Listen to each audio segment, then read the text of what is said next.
Mais la vérité est que nous avons en nous tout ce dont nous avons besoin pour mener une vie victorieuse. Nous avons tout, mais nous devons apprendre à vivre de l'intérieur vers l'extérieur.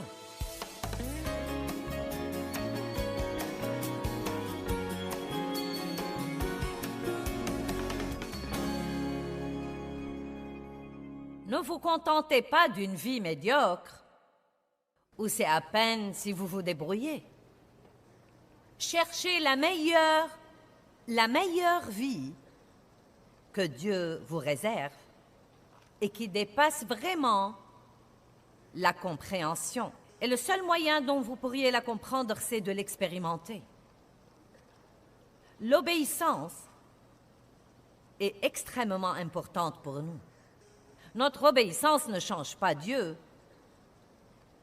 mais notre obéissance est extrêmement importante pour nous parce qu'elle permet à Dieu de libérer dans notre vie les choses que nous voulons vraiment, mais que nous n'avons pas bien des fois parce que nous n'avons pas montré que nous sommes assez mûrs pour nous en charger. Qui sait que si vous aimez votre enfant âgé de 10 ans, vous ne lui donnerez pas une voiture et vous ne lui direz pas « va te promener ». Tant de fois, Dieu doit attendre avant de nous donner des choses qu'il voudrait vraiment nous donner, parce que nous avons besoin de grandir et de mûrir un peu plus. Nous avons 2 versets que nous allons regarder sur le champ. Jean 14, 15. Père, nous te remercions pour cette parole. Et je crois qu'elle va toucher les gens dans leur désir de t'obéir et de t'aimer vraiment. Au nom de Jésus. Amen. Jean chapitre 14, verset 15. Si vous m'aimez vraiment, vous garderez mes commandements et vous y obéirez. Wow! C'est très simple, n'est-ce pas? Nous ne devons pas essayer de comprendre ça. Nous n'avons pas besoin d'un théologien pour l'interpréter. Il dit, si vous m'aimez vraiment, vous garderez mes commandements et vous les obéirez. Je veux que vous remarquiez quelque chose là. Il n'a pas dit, si vous gardez mes commandements, je vous aimerai. Il nous aime déjà. Et vous savez, Dieu vous aime parfaitement. Et la vérité est qu'il ne pourra jamais vous aimer plus qu'il ne vous aime en ce moment. Donc, nous n'achetons pas un peu plus de l'amour de Dieu pour nous avec notre obéissance. L'amour de Dieu pour nous ne peut pas grandir parce qu'il est déjà complètement parfait. Dans 1 Jean chapitre 4, il dit que l'amour parfait chasse la peur et cet amour parfait dont on parle est l'amour de Dieu pour ses enfants. Pouvez-vous comprendre ce soir que Dieu vous aime parfaitement en ce moment, bien que vous puissiez être très imparfait? Dieu vous aime parfaitement. Il vous aime inconditionnellement.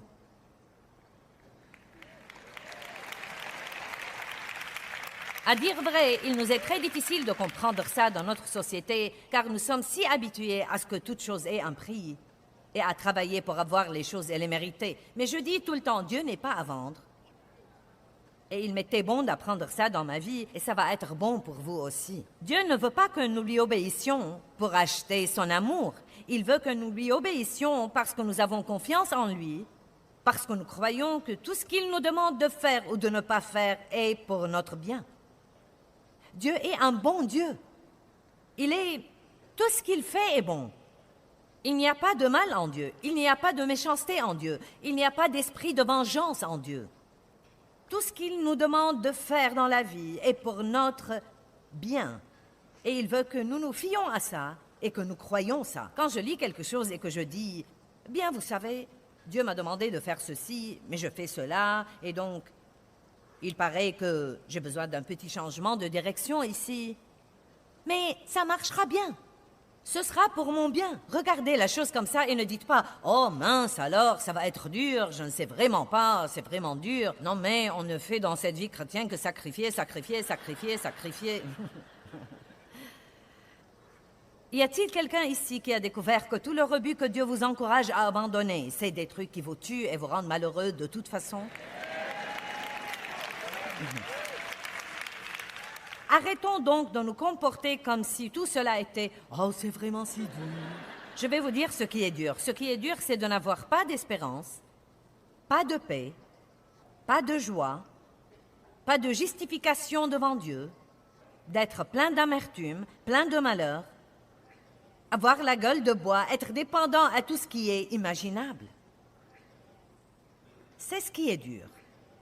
Servir Dieu de tout cœur n'est pas dur. Donc l'amour de Dieu pour nous ne peut pas grandir. Mais notre amour pour lui peut grandir. Notre amour pour lui grandit vraiment. J'espère que le fait d'être en présence de Dieu ce week-end pendant l'adoration et l'enseignement et le fait d'être avec d'autres personnes qui sont remplies du Saint-Esprit oint, étudiant la parole, je crois qu'au moment où vous partirez d'ici, vous aimerez Dieu même un peu plus que vous ne l'aimiez quand vous êtes venu ici. Ce serait en fait ridicule de vous dire d'obéir à Dieu plus sans vous enseigner à aimer Dieu plus et à le laisser vous aimer plus, parce que la seule chose qui vous contraindra à être des gens vraiment obéissants, c'est l'amour de Christ. Donc Jésus a élaboré une formule très simple que nous pouvons tous comprendre. Si vous m'aimez, vous m'obéirez. Et je peux vous dire que j'obéis à Dieu maintenant beaucoup plus que je ne lui obéissais il y a 30 ans quand j'ai démarré ça, et je lui obéis beaucoup plus complètement et beaucoup plus promptement. Et je suis sûre que beaucoup d'entre vous peuvent dire la même chose. Mais en même temps, je dois dire que je l'aime aussi beaucoup plus que je ne l'aimais en ce temps-là. Je l'aimais au début, mais c'était plus ou moins comme nous commençons tous à aimer Dieu pour ce qu'il fait pour nous. Oh mince alors, mes péchés sont pardonnés, j'irai au ciel, oui, oui, oui. Mais nous apprenons à l'aimer parce qu'il est merveilleux et parce qu'il est exceptionnel. Et nous apprenons à aimer sa parole. Et plus nous avons de l'expérience avec Dieu, plus nous le voyons travailler dans nos vies, plus nous le voyons travailler dans nos circonstances, plus nous tombons amoureux de Dieu. Ne vous contentez pas de l'aimer, tombez amoureux de lui. Et il y a une différence. 2 Corinthiens 5, 14 est un verset similaire, mais je l'ai vu marcher dans ma vie.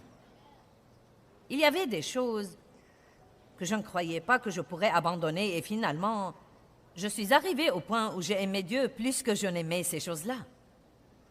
Et s'il y a une chose dans votre vie que vous aimez et que vous avez du mal à abandonner, passez plus de temps avec Jésus, passez plus de temps dans sa parole, regardez sa beauté et toutes les merveilleuses choses qu'il a faites pour vous, et votre cœur se remplira d'amour pour lui. Et peu de temps après, bien que vous puissiez toujours aimer la chose qui n'est pas bonne pour vous, vous aimerez Jésus plus que vous ne l'aimez, et cet amour pour lui vous permettra de la sacrifier. 2 Corinthiens 5, 14. Car l'amour de Christ nous domine et nous étreint et nous presse, parce que nous estimons qu'un seul est mort pour tous, et donc que tous sont morts. Maintenant, vous voyez, légalement et positionnellement, devant le trône de Dieu, quand Christ est mort, nous sommes morts parce que tous ceux qui croient en lui sont considérés comme étant en lui.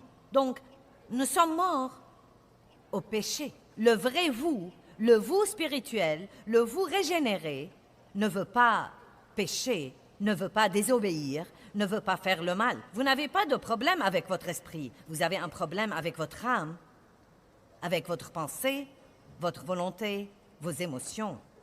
Et ce sont les zones que nous devons laisser Dieu contrôler. Et croyez-moi, c'est un processus, ça prend du temps. Tout n'arrive pas du jour au lendemain. Nous faisons tous un voyage, mais nous devons nous améliorer tout le temps. Bon, maintenant, regardons le verset 15, 2 Corinthiens 5, 15. C'est un de mes versets préférés. Il dit « Et il est mort pour tous afin que les vivants ne vivent plus pour eux-mêmes. » Maintenant, je veux m'arrêter ici pour une minute et vous demander pour qui vous vivez. Vous ne devez pas me répondre à haute voix, mais pour qui vous vivez? Est-ce que vous vivez pour vous rendre heureux? Si nous ne faisons pas attention, notre relation avec Dieu peut même être pour servir nos intérêts. Elle peut être l'histoire de demander à Dieu de me donner ce que je veux, de demander à Dieu de me bénir. Donc, il est mort pour nous pour que nous n'ayons plus à mener des vies égoïstes et égocentriques. Il est mort pour tous afin que les vivants ne vivent plus pour eux-mêmes, mais pour celui qui est mort et qui est ressuscité pour eux. Est-ce que tout le monde peut dire « Je ne dois pas vivre pour moi-même » ? Et puis-je vous dire que plus nous faisons ça, plus nous vivons seulement pour nous-mêmes, plus nous serons des gens malheureux. Maintenant, quel est mon but ce week-end? J'ai toujours un but dans tout mon enseignement. Je vais essayer de vous prendre quelque part. je veux essayer de vous prendre dans un voyage et de vous prendre quelque part. Je ne veux pas vous laisser comme je vous ai trouvé. Je veux que vous soyez dans un meilleur état lorsque vous partirez. Donc, mon but est d'accroître votre désir et votre détermination à obéir à Dieu plus promptement et plus complètement. Il n'y a pas un seul d'entre nous qui n'ait pas besoin de ça, y compris moi. Je veux grandir dans mon obéissance complète et prompte à Dieu. Et vous allez m'entendre dire notre obéissance complète à Dieu, notre obéissance entière à Dieu, car parfois nous obéissons à Dieu un petit peu, et ensuite nous nous persuadons à tort que nous avons fait ce que Dieu nous a demandé de faire, alors que nous n'avons vraiment pas été obéissants, nous avons offert un sacrifice. Personne ici ne grandira en Dieu s'il ne le veut pas. Parce qu'en premier lieu, vous ne pouvez pas grandir en Dieu sans étudier, et vous n'allez pas faire ça si vous ne le voulez pas. Donc, je veux accroître votre désir et votre détermination. Vous devez avoir le désir et vous devez avoir la détermination à aller jusqu'au bout avec Dieu. Maintenant, vous savez, la détermination est quelque chose que Dieu nous donne. Ce sont des choses qu'il met en nous. La Bible dit que Dieu nous a donné un esprit de discipline et de maîtrise de soi. Waouh, imaginez ça. Nous disons, je ne suis pas très discipliné et je n'ai sûrement pas de maîtrise de soi. Si vous l'avez, si vous êtes régénéré, vous êtes rempli de discipline et de maîtrise de soi. Peut-être que ce n'est pas encore sorti de votre esprit vers votre âme. Mais la vérité est que nous avons en nous tout ce dont nous avons besoin pour mener une vie victorieuse. Nous avons tout, mais nous devons apprendre à vivre de l'intérieur vers l'extérieur.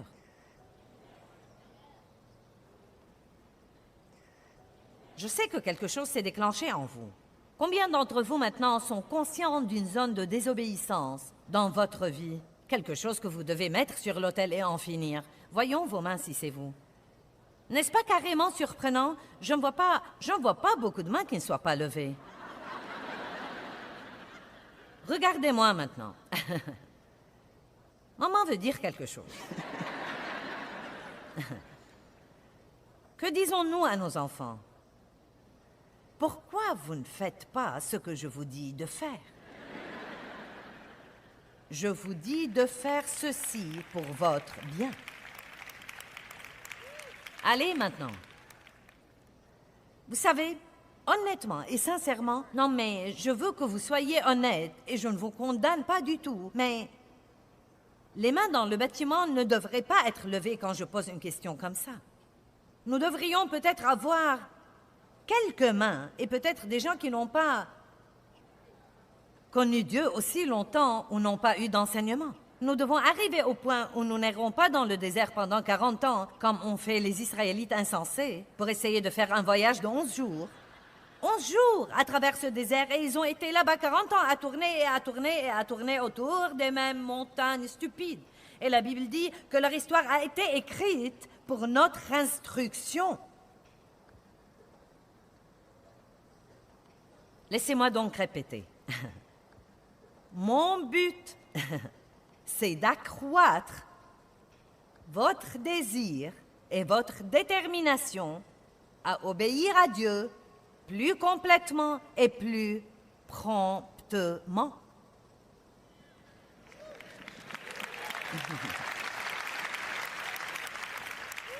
Vous savez pourquoi? Parce que Dieu veut absolument que vous ayez la meilleure vie qu'il puisse vous donner. Qu'est-ce que je veux dire par obéir à Dieu? Numéro 1, obéir à la parole écrite. Tout ce que vous trouvez là-dedans sur ce que vous devez faire ou ne pas faire, obéissez-y, point final. Eh bien, vous allez me faire travailler dur ce week-end, n'est-ce pas? Wow, c'était vraiment bon. Laissez-moi rembobiner et répéter. Tout ce que...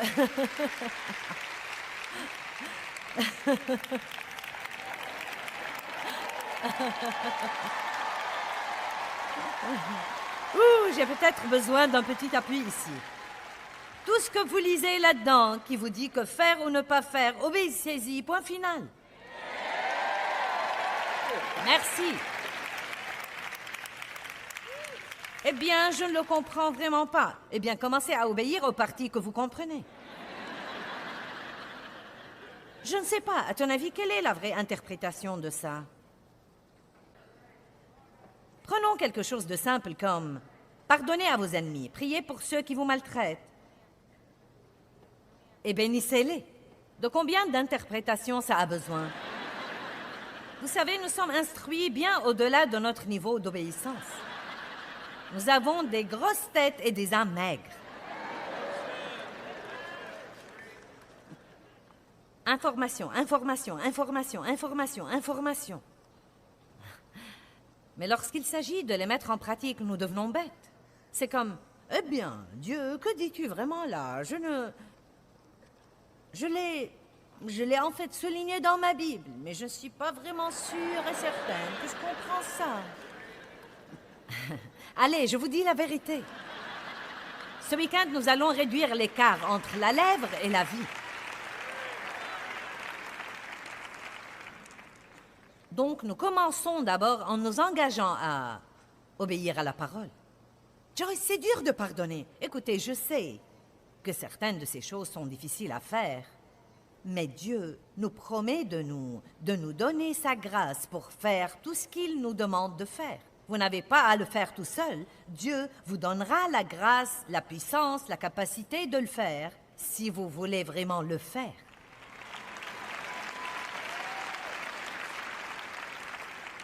Vous et Dieu êtes partenaires. Après la régénération, vous êtes partenaires. Dieu ne s'attend jamais à ce que vous fassiez quoi que ce soit sans lui, mais il ne va pas tout faire à votre place. Il ne va pas me donner un doux sentiment pour vouloir pardonner aux autres qui ont été méchants avec moi, et donc ce n'est pas dur pour moi. Il veut que je veuille ça, et même que je sois prêt à payer un prix pour le faire. Vous croyez que Jésus n'a pas payé un prix pour que nous puissions tous être ici et avoir la liberté que nous avons?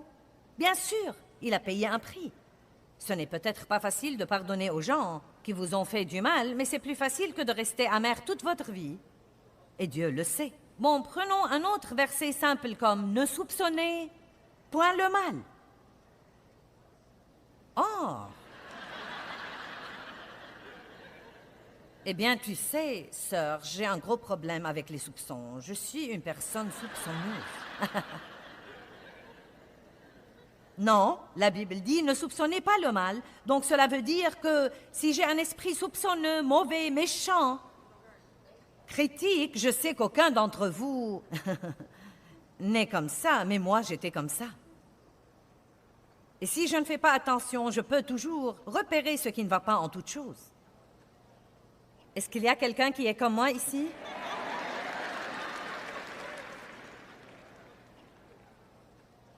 Ce que je dois donc faire, c'est de décider, tu sais Dieu, tu ne veux pas ça dans ma vie, et moi, je ne suis pas prête à vivre comme ça. Peut-être que ça me prendra quelque temps pour résoudre ça avec Dieu.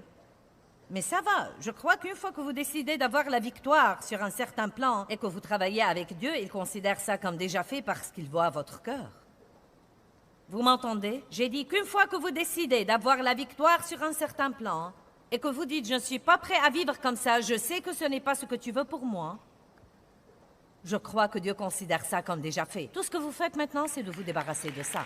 J'ai dû arriver à un point dans ma vie où j'ai dit « Dieu, je ne suis pas prête à vivre avec le non-pardon. Je ne vais pas vivre fâchée. Je ne vais pas vivre comme ça. » Et quand quelqu'un me blessait et que je ressentais tout ce rebut, j'allais quelque part et je prenais ma Bible. Je me rappelle que je suis entrée dans une pièce et j'ai dit « Dieu, je ne vais pas sortir d'ici. Donne-moi la grâce de sortir et de me comporter comme il faut. Je ne vais pas vivre comme ça. » Et quand vous êtes assez déterminé à être ce que Dieu veut que vous soyez, laissez-moi vous dire quelque chose. Tout ce que Dieu veut que vous ayez sera le vôtre parce qu'il saura qu'il peut vous faire confiance. Amen.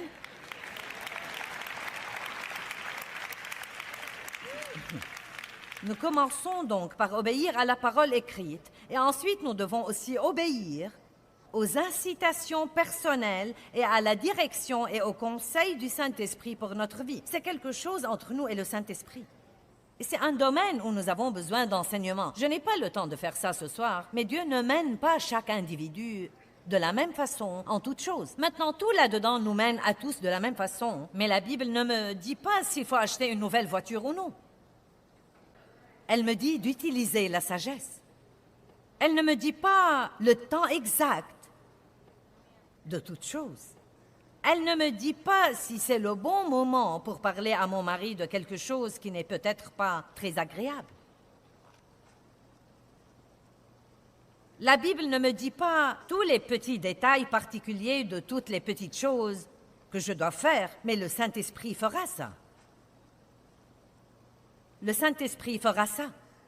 Mais croyez-moi, il faut être un chrétien hardi pour être mené par le Saint-Esprit. Quand vous commencez à être mené par le Saint-Esprit, numéro 1, vous ne serez pas mené exactement de la même façon que tous les autres, et c'est plutôt majestueux. Amen. Il va falloir du courage si vous allez être mené par le Saint-Esprit. Oswald Chambers a dit ce qui suit, je viens de le lire ce matin. Au risque d'être considéré fanatique, vous devez obéir à Dieu. J'aime ça. Au risque d'être, si vous prenez vraiment la décision irrévocable d'être obéissant à Dieu dans la société aujourd'hui, on pensera que vous êtes un fanatique religieux cinglé. Et vous serez jugé et critiqué, et les gens ne voudront rien avoir à voir avec vous. Mais la Bible dit que quand nous sommes persécutés pour la justice, nous sommes parmi les gens les plus bénis qui soient.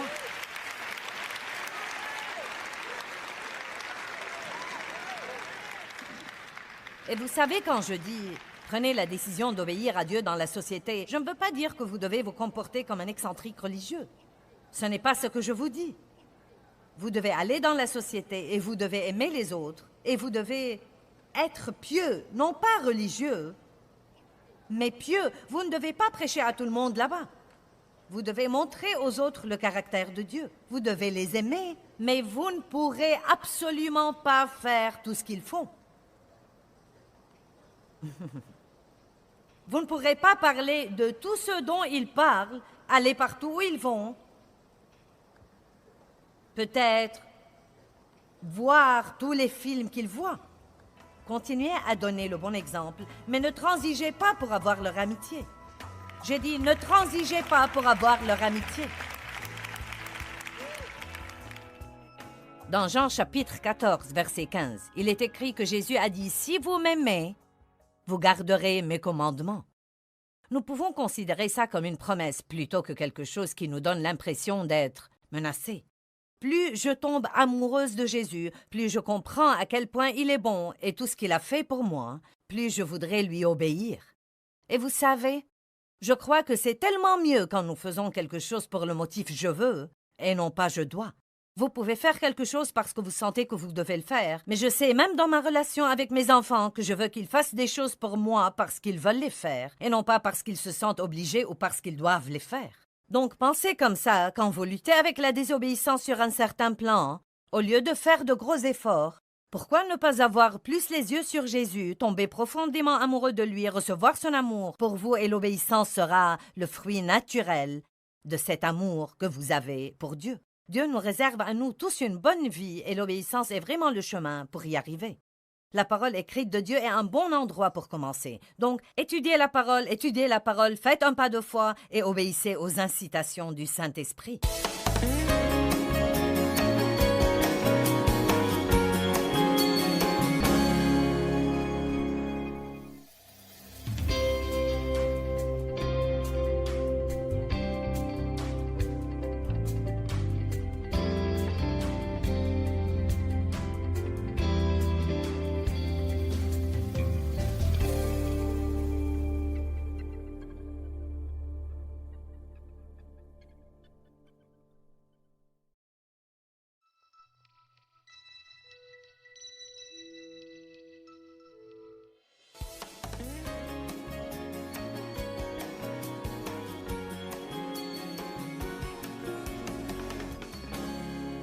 L'obéissance est extrêmement importante pour nous. Notre obéissance ne change pas Dieu, mais notre obéissance est extrêmement importante pour nous parce qu'elle permet à Dieu de libérer dans notre vie les choses que nous voulons vraiment, mais que nous n'avons pas bien des fois, parce que nous n'avons pas montré que nous sommes assez mûrs pour nous en charger. Qui sait que si vous aimez votre enfant âgé de 10 ans, vous ne lui donnerez pas une voiture et vous ne lui direz pas « va te promener ». Tant de fois, Dieu doit attendre avant de nous donner des choses qu'il voudrait vraiment nous donner, parce que nous avons besoin de grandir et de mûrir un peu plus. Laissez-moi vous dire que la condamnation n'est pas la solution à la désobéissance. Je désobéis, je me sens coupable et condamné. 2 jours plus tard, je m'en remets. Je fais autre chose, je me sens coupable et condamné. Quelqu'un est passé par là? Donc la condamnation, sans vouloir d'avoir péché, n'est pas la solution au péché. Dieu ne vous a jamais demandé de faire ça. Il nous demande de grandir et de mûrir et de le laisser travailler dans nos vies et de le laisser toucher les choses et s'occuper de nous gentiment et de nous donner la grâce et la force et la miséricorde pour surmonter notre péché, pour faire ce qu'il veut que nous fassions et ne pas faire ce qu'il ne veut pas que nous fassions. La solution à la désobéissance, c'est l'obéissance. La condamnation n'est pas la solution à la désobéissance. L'obéissance est la solution à la désobéissance. Amen. Maintenant, Ecclésiaste 12, 13. Vous vous comportez très bien, comme si vous pensiez que vous pourriez aimer ça. Vous voyez? Merci. Je sais que je sais. Je sais quand je commence quelque chose comme ça. Vous pensez tout de suite à certaines choses dans votre vie que Dieu a mis le doigt dessus depuis très, très longtemps. Et vous avez agi comme si vous n'entendiez pas. Donc maintenant, il m'envoie ici pour vous marteler différemment. Vous feriez aussi bien de comprendre ça, car Dieu ne vous laissera pas tranquille. La grâce de Dieu vous trouvera partout où que vous soyez, mais elle ne vous laissera pas là où elle vous a trouvé. Vous me comprenez? Où que vous soyez, il n'y a pas une fosse si profonde que la grâce de Dieu ne peut pas vous trouver. Et il vous aime complètement, parfaitement et inconditionnellement, mais il vous aime tellement qu'il ne vous laissera pas tranquille. Si vous croyez que Dieu vous laissera tranquille, vous vous trompez. Et s'il m'envoie à moi, ou il envoie à un autre, ou à un autre, ou à un autre, ou quoi qu'il fasse, il est déterminé à travailler avec vous afin de travailler par vous. Ecclésiaste 12, 13. Tout a été entendu. Vous savez, c'est la fin du livre que Salomon a écrit. Et vous savez, Salomon était censé être l'homme le plus sage au monde. Mais il a fini par faire des trucs vraiment bêtes. Peut-être qu'il avait une grosse tête et une âme maigre lui aussi. Il se comportait comme ça parfois. Donc il a tout essayé au monde pour être heureux, tout. Argent, maison, moutons, chèvres, tout ce qui le rendait heureux à l'époque. Concubines, femmes, vous savez, indéfiniment et sans arrêt. Il s'est tout acheté, il a construit des piscines, non mais il avait le tout. Et pourtant, il n'était pas heureux. Maintenant, faites attention à ça. C'est la fin du livre. Tout a été entendu. Voilà la fin du discours. Crains Dieu, révère-le et adore-le, sachant qu'il est. Numéro 1, Dieu est. Partout où que nous soyons, Dieu est. Il est partout, il voit tout. Et observe ses commandements, car c'est là tout l'homme, le but complet, initial de sa création, l'objet de la providence de Dieu. J'aime ça. La base de tout caractère, la base de tout bonheur et l'ajustement de toutes les circonstances et conditions inharmonieuses sous le soleil est le devoir absolu de tout homme. Je pourrais faire toute une série à partir de ce seul verset. Il dit que l'obéissance est la base de tout caractère. Qu'est-ce que le caractère? C'est votre façon d'être, la façon dont vous réagissez chaque fois. Dieu a un caractère génial et il veut nous donner son caractère génial. Et le seul moyen d'acquérir son caractère et le développer en nous n'est autre que l'obéissance. Nous voyons ce que Dieu veut de nous, nous le faisons, cela change notre caractère. Il dit l'obéissance est la base, la source de tout bon et pieux caractère. C'est le devoir absolu de tout homme. Mais pour rester au niveau pratique, et je sais que vous aimez ça, il dit que tout ce qui est inharmonieux dans votre vie, c'est-à-dire tout ce qui ne va pas dans votre vie, l'obéissance est la solution à ça. Aussi simple que ça. Vous n'aviez pas besoin de faire 5 ans de suivi psychologique. Vous pouvez le faire, mais je peux vous épargner beaucoup d'argent en vous disant tout simplement, vous savez, ne me comprenez pas mal, certains ont besoin de ça, besoin de quelqu'un pour démêler des choses dans leur vie. Je n'essaie pas de dire des bêtises, mais je dis que nous choisissons beaucoup de fois de faire un suivi psychologique pendant 20 ans plutôt que de faire ce que dit la Bible. Allez, je prêche mieux que vous ne réagissez.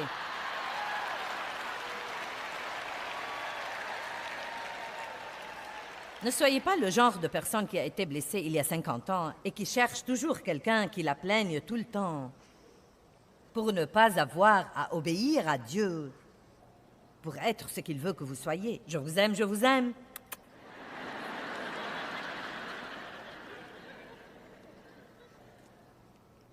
Éphésiens 2:10, un merveilleux verset. Car nous sommes son ouvrage. C'est lui qui nous a fait, ayant été recréés en Jésus-Christ, régénérés, pour pouvoir faire les bonnes œuvres que Dieu a prédestinées et nous a préparées d'avance, et étant conscients de ce qu'il a préparé d'avance, afin que nous les pratiquions. Qui doit les pratiquer? Nous-mêmes. Dieu nous a arrangé une bonne vie à l'avance. Il a tout préparé pour nous. Nous sommes en fait nés pour cette bonne vie. Maintenant, nous devons nous y engager et vivre la bonne vie qu'il a arrangée d'avance et préparée pour que nous la vivions. Donc Dieu nous réserve une bonne vie. C'est un bon Dieu. Jésus est venu afin que nous ayons la vie et que nous en jouissions et que nous l'ayons abondamment, complètement jusqu'au débordement. S'il vous plaît, regardez l'obéissance d'une nouvelle façon. C'est le chemin vers la bonne vie que vous voulez. Ce n'est pas Dieu qui essaye de vous enlever quelque chose. Ce n'est pas Dieu qui essaye de vous donner quelque chose de difficile à faire. C'est Dieu qui vous apprend ce qui marche et ce qui ne marche pas dans votre vie. Que faites-vous quand vous avez des enfants? Vous passez toutes leurs jeunes années à leur apprendre à ne pas se faire mal, à ne pas faire des choses qui seront dangereuses pour eux, à avoir la meilleure vie qu'ils puissent avoir. Et c'est exactement ce que le Seigneur essaye de faire pour nous. Il essaye de nous apprendre à avoir la meilleure vie que nous puissions avoir. Dieu ne veut pas que vous soyez troublés et frustrés et pleins d'anxiété et inquiets et malheureux. Il ne veut pas que vous soyez fâchés et amers et pleins de ressentiments. Il veut que vous ayez la paix et la joie et la justice et une bonne vie sociale et beaucoup de ce dont vous avez besoin pour vous occuper de tous vos besoins. Il veut que vous puissiez aider les autres. Il veut que vous ayez de belles choses. Mais ça ne va pas vous arriver juste parce que vous allez à l'église et que vous ayez un autocollant et que vous avez des bijoux chrétiens et le t-shirt et tout ça, vous savez. Oh, Sœur Joyce, j'aime tes sermons et j'ai tous tes livres. Et si je les côtoie, je pense, vous ne les avez évidemment pas lus.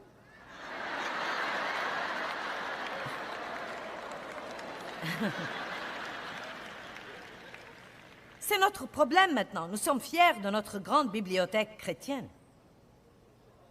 Mince alors, nous l'avons sur Facebook, et nous l'avons sur Twitter, et nous l'avons sur notre téléphone. Non mais, mon téléphone me lisait l'autre jour des versets de la Bible. Non mais j'ai ce petit truc, vous pouvez chercher des versets, et ensuite, vous appuyez sur une chose, et ça va vous parler. C'est inexcusable que quiconque aujourd'hui ne connaisse pas la parole.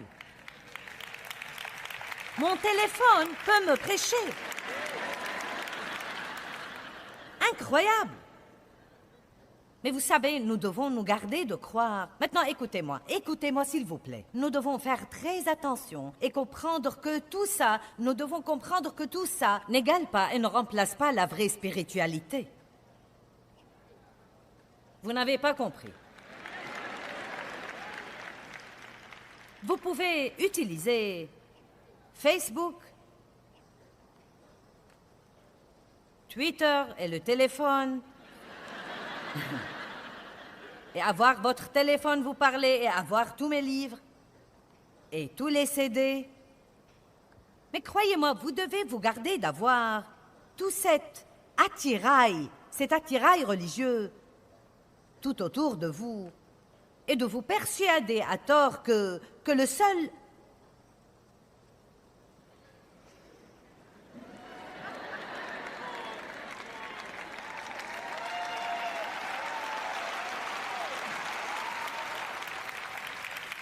Le seul moyen de savoir que nous avons quelque chose, c'est de regarder ce que nous faisons. Amen. Je ne veux pas passer les 30 prochaines années à aller de ville en ville pour demander aux gens combien d'entre eux ont une désobéissance connue qu'ils tolèrent dans leur vie et voir toutes les mains dans la salle levées. Et vous savez, vous me connaissez, je vous aime, je fais ça parce que je vous aime et je me soucie de vous. Il ne s'agit pas de vous culpabiliser ou même de vous condamner. Il s'agit simplement d'obéir à Dieu. Amen. Vous savez, je n'ai jamais prêché sur le pardon, ou les conflits, ou l'amertume, jamais, ou que je sois, jamais. Et demander à la fin à ceux qui devaient pardonner à quelqu'un de se lever. Je n'ai jamais vu moins de 75 à 80% de toute l'Assemblée se lever. Jamais.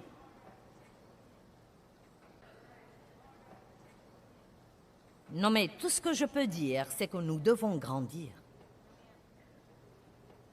Chacun d'entre nous a juste besoin de faire un engagement, mettre ça sur l'autel et dire « Dieu, je ne suis pas là pour me rendre heureux et vivre d'après ce que je veux, ce que je pense et ce que je ressens. » Je vais vous poser une question. Est-ce que vous sortez avec Jésus ou est-ce que vous êtes prêt à l'épouser?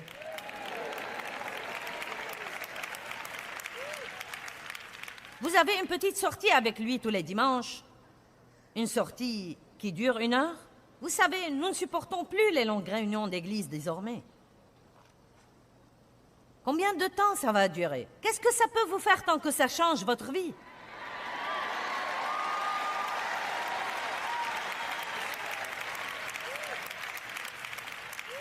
Et si je ne finis pas avant 9h15 ou même 9h30 ce soir, qu'est-ce que ça peut vous faire? C'est toujours avant l'heure où vous sortiez auparavant.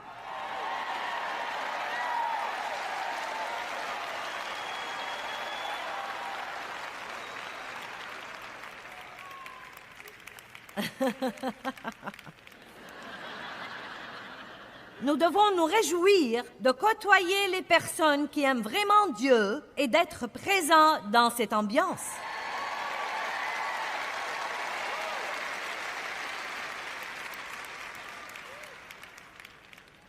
Oh, je m'amuse plus qu'il n'est permis. Dieu nous a demandé de faire un petit quelque chose comme avoir une bonne attitude. La Bible dit « Renouvelez votre attitude tous les jours. » Je vais vous lire 2 histoires sur l'attitude pour vous faire comprendre ce que je veux dire. Considérez l'expérience de Sidney J. Harris de Chicago Daily News. En marchant un soir avec un ami qui était un Quaker pour acheter un journal, le vendeur était impoli et froid quand il lui rendait la monnaie. Mais l'ami de Harris est resté poli et il l'a salué chaleureusement en quittant. Combien d'entre vous savent que c'est ce que Dieu nous demande de faire? 3 personnes, je suis encouragée. Combien d'entre vous savent que la Bible ne nous dit pas de traiter les autres tout à fait comme ils nous traitent, mais de les traiter comme nous aimerions être traités? Bien, c'est dans notre tête. Mais est-ce que ça a fait son chemin jusqu'ici? Tout ce que vous voulez que les hommes fassent pour vous, faites-le vous-même pour eux. Est-ce que cela a-t-il travaillé votre caractère? Ou êtes-vous toujours emporté par les émotions et quand quelqu'un est méchant avec vous, vous êtes méchant avec lui? Yep.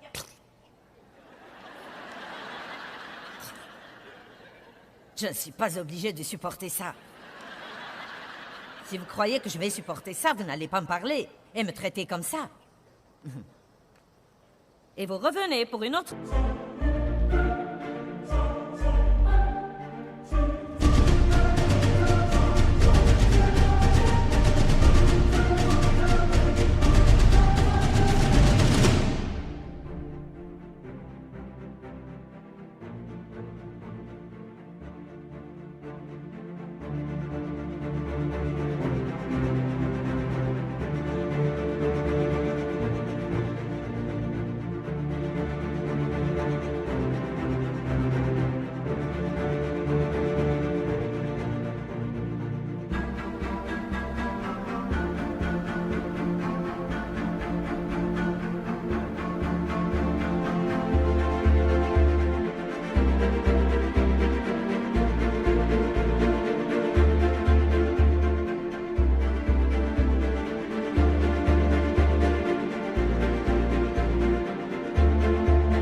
sortie avec Jésus dimanche prochain.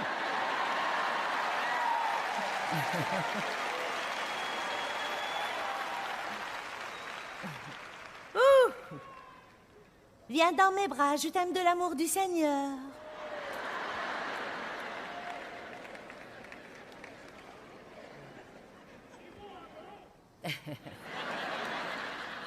Donc son ami s'est tourné vers lui et lui a dit « Mince alors, c'est un type revêche. Et il est comme ça tous les soirs. Eh bien, pourquoi tu continues à être si gentil avec lui ?» a demandé Harris. « Pourquoi pas ?» a répondu son ami. « Pourquoi devrais-je le laisser décider de mon comportement ?»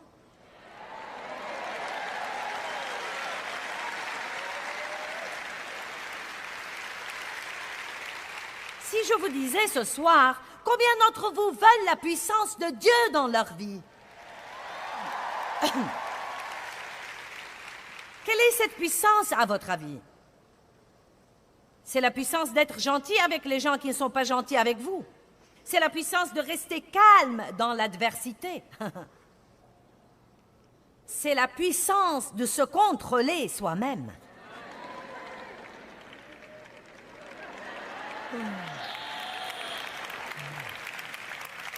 Ma belle, je ne sais pas si nous devons revenir ici demain. Elle est un peu bagarreuse.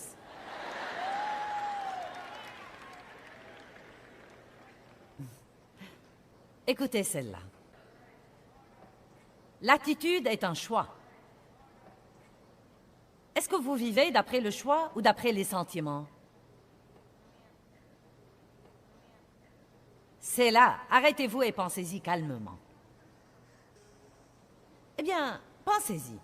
Est-ce que vous vivez d'après le choix, d'après la décision,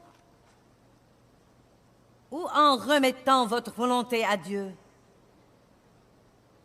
Père, que ta volonté soit faite et non pas la mienne. Je te donne ma volonté. Je ne veux pas faire ça, mais je suis prête à le faire si c'est ta volonté. Dieu nous donne le libre arbitre, car si nous allons faire quelque chose comme il faut, nous devons avoir la volonté de le faire. Mais nous ne le faisons pas tout seuls par notre volonté. Sans lui, nous ne pouvons rien faire. Comprenez ça. Ne sortez pas d'ici pour dire « Dieu soit béni, je vais changer ». Vous ne le pourrez pas. Non, vous ne changerez pas. Mais vous pouvez dire « Dieu, de tout mon cœur, je veux commencer à faire ce que tu me dis de faire. S'il te plaît, Dieu, s'il te plaît, aide-moi. Lis-moi à l'autel et ne me relâche pas avant que je ne devienne obéissant. Fais ce que tu dois faire dans ma vie, mais ne me laisse pas comme ça. S'il te plaît, ne me laisse pas comme ça. » Dites 25 fois tous les jours à Dieu, « Sans toi, je ne peux rien faire. Dieu, aide-moi, aide-moi, aide-moi, aide-moi. » J'ai pensé à un moment donné de ma vie que je devenais une malade mentale. J'avais l'impression d'avoir passé 2 ans en ne cessant de dire « Aide-moi, aide-moi, aide-moi, Dieu.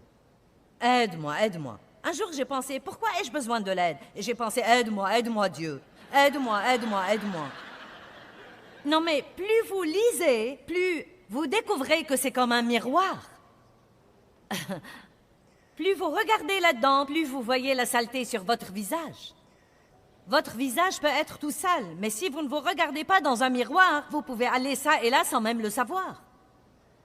Donc nous avons des miroirs pour voir, suis-je bien ou non? Eh bien, c'est ça le miroir. La Bible nous montre comment doit être notre âme, comment doit être notre vie, et vous ne devez pas être condamné si vous n'êtes pas à la hauteur en ce moment, mais vous devez vous diriger dans la bonne direction parce que Dieu compte sur vous.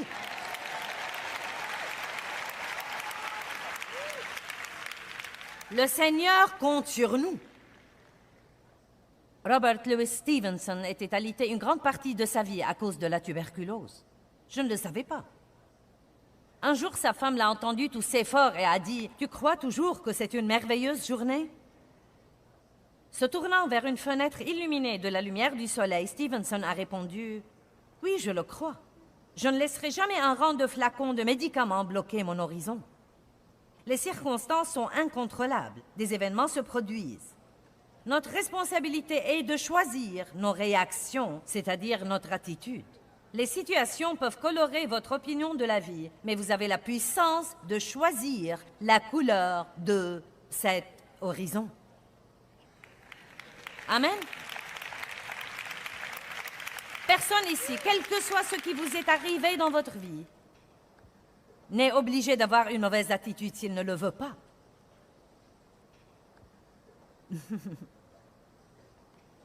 Personne ici n'est obligé d'avoir une mauvaise attitude. Personne n'est obligé de s'apitoyer sur son sort s'il ne le veut pas. Eh bien, c'est facile à dire. Tu ne sais pas ce que j'ai enduré dans ma vie. Tu ferais mieux de chercher une copie de mon témoignage intitulé « Une vie ». Avant de me dire que je ne sais pas ce que tu ressens, tu ferais mieux de l'écouter d'abord. Amen. Et je vous dis toutes les choses que Dieu m'a dit de vous dire et qui m'ont transporté de la maladie à la santé. Et je continuerai à vous les dire tant qu'il y a un souffle en moi.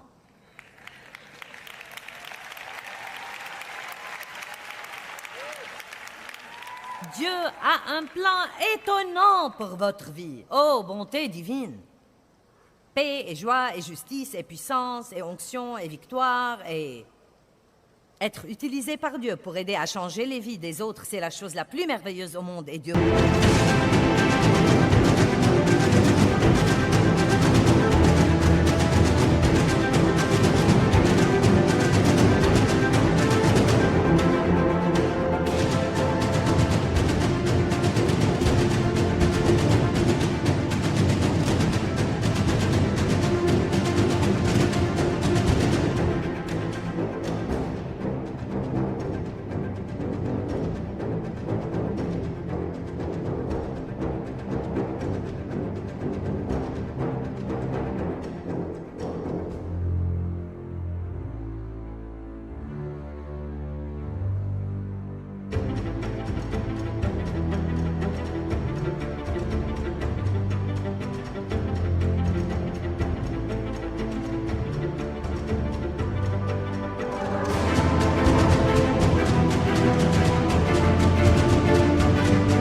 réserve tout ça.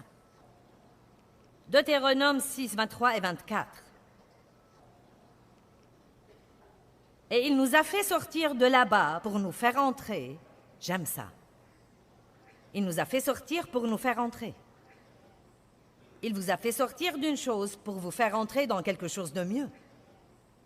Il nous a fait sortir de là-bas pour nous faire entrer dans le pays qu'il avait juré à nos pères de nous donner. Verset 24. Et le Seigneur a ordonné de mettre en pratique toutes ces lois et de craindre le Seigneur, notre Dieu, pour notre bien toujours. Il nous a donné ces commandements pour notre bien. Que tout le monde dise, c'est pour mon bien. Deutéronome 10, 12 et 13. Nous disons à nos enfants, « Je vous dis ceci juste pour votre bien. Pourquoi vous ne m'écoutez pas? Je vous dis ceci pour votre bien. » Y a-t-il un parent ici qui n'a jamais dit ça à son enfant? Pas un seul. Il n'y a pas un seul parent ici qui n'a jamais dit ça à son enfant. Pourquoi nos enfants devraient nous écouter si nous n'écoutons pas Dieu? Et maintenant, Israël, qu'est-ce que le Seigneur ton Dieu attend de toi, si ce n'est que tu craignes le Seigneur ton Dieu, afin de marcher dans ses voies, afin d'aimer et de servir le Seigneur ton Dieu de toute ta pensée et de tout ton cœur, et de toute ton âme, en gardant les commandements du Seigneur et les lois que je te donne aujourd'hui. Pour le bien de qui? Pour ton bien. Dis tous, c'est pour mon bien. Eh bien, regardez maintenant, juste pour m'assurer que je mets les gens à l'aise ici. Car je ne veux pas que vous sortiez condamnés ayant l'impression « Oh Seigneur Jésus, je n'y arriverai jamais. J'ai 500 choses qui ne vont pas dans ma vie. Je dois récidiver en ce moment. Il n'y a plus d'espoir pour moi. » Bien, voyons 1 Jean 2, 2. Voyons le premier verset. Laissez-moi voir le verset 1.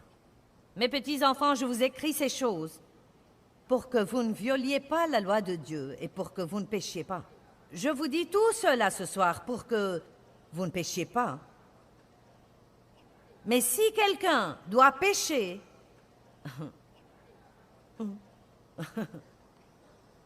au cas où vous ne comprenez pas ça, jusqu'à demain. Nous avons un avocat.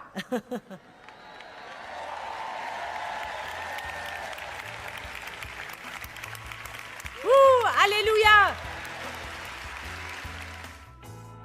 Dans Jean chapitre 14, verset 15, il est écrit que Jésus a dit « Si vous m'aimez, vous garderez mes commandements. » Nous pouvons considérer ça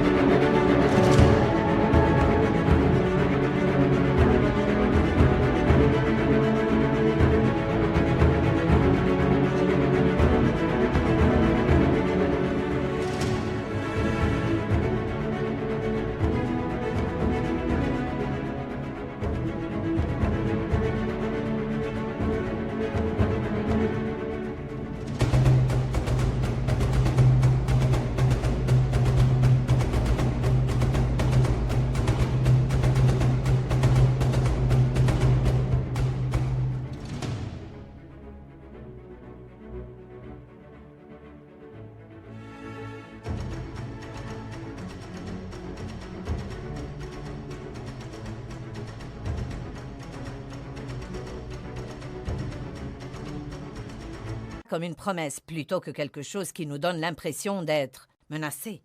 Plus je tombe amoureuse de Jésus, plus je comprends à quel point il est bon et tout ce qu'il a fait pour moi, plus je voudrais lui obéir. Et vous savez, je crois que c'est tellement mieux quand nous faisons quelque chose pour le motif « je veux » et non pas « je dois ».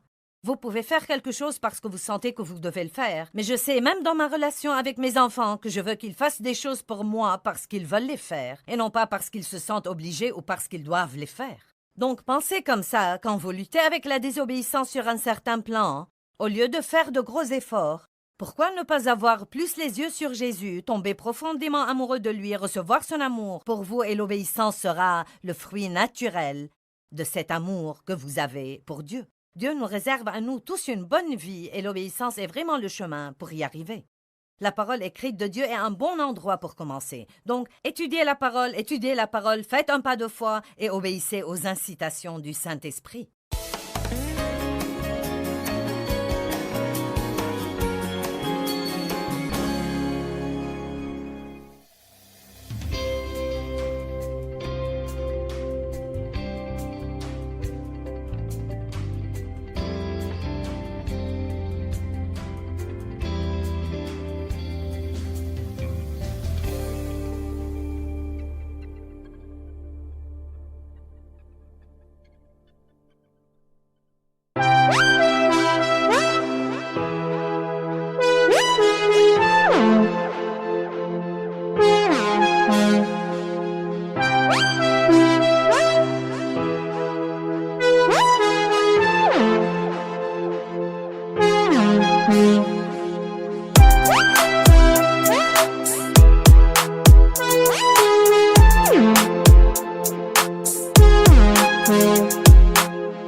khắp phương trời vẫn nhớ tới quê hương. Người về đây thăm làng Trù quê mẹ và làng Sen quê cha, xúc động bồi hồi người rơi giọt lệ, thương mái nhà tranh thương đất mẹ nghèo. Đi suốt một đời mới được thăm.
Thank you.